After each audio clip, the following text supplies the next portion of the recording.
honestly, like this topic is always something that I feel always a little bit inadequate when I'm talking with someone, because I know the theological answer, and we do need to point people to the theological answer and give them the reality of Scripture. But I always struggle with it because it's like, it's such an emotional thing, especially when someone is in the middle of that grief and confusion, and to a certain degree, I mean, we've all been there. But when there's just a tremendous tragedy strikes, I always feel inadequate because sometimes just the theological answer isn't really bringing them comfort in that moment. Yeah.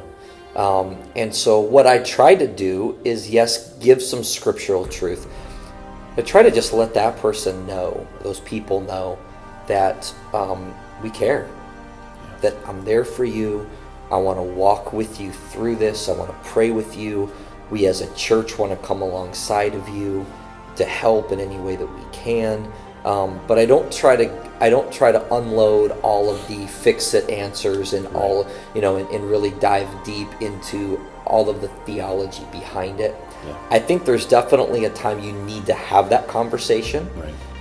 And so while we do need to give, I think, some scriptural truth in the midst of that pain, just being there for them, yeah. and honestly, and just praying for wisdom, yeah.